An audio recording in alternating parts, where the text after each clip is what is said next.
הערב במהפכה במטבח.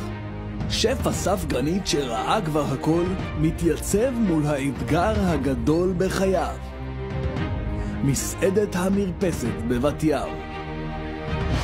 נעים מאוד, רוני הבעלים. נעים מאוד, אלוהים. אסף גרנית. תראה, אני יודע שאוכל זה לא בעיה של המקום הזה. אנשים פה בבת ים אוכלים אצלנו, לקיקים את האצבעות. אתה אכלת פה בר? מה, אני פסיכופת? יש פה חולדות בקודש של הראש שלך. צ'ינצ'יל. לי קוראים יפים, אני שף פה. נולדתי ברוסיה.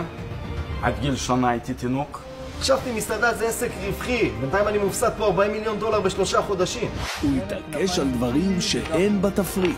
אין לנו ג'חנון. מה זה אין לנו ג'חנון? אין. לכי תביא מצידי מהג'חנון של נומי, מה אכפת לי? מה זה? נראה ברצח. מי אחראי על הזאתי? הוא התעכב על שטויות. אין תקנק.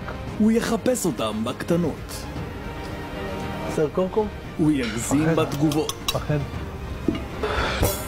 הוא יחטוף קריזות על כלום.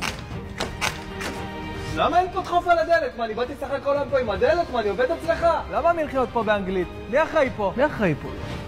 מי אחראי פה? הוא ייכנס למטבח שעובד ללא אישור של משרד הבריאות כבר שנים. מה זה? זה תבשיל של בשר עם אפונה וגזר. נגמר הבשר, זה שמתי מקריות,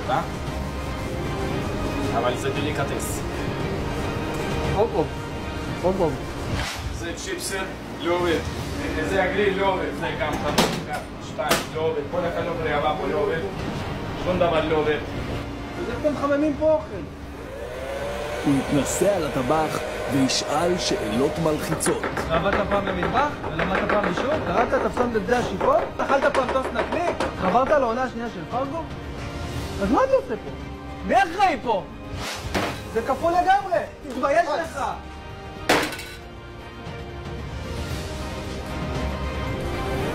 הוא ייצור משברים ויסכסך בין העובדים.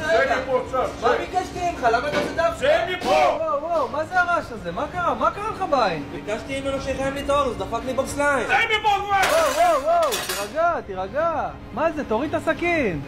זה הסכין של החסויות, על מה משלמים לנו? הוא ייצור דרמה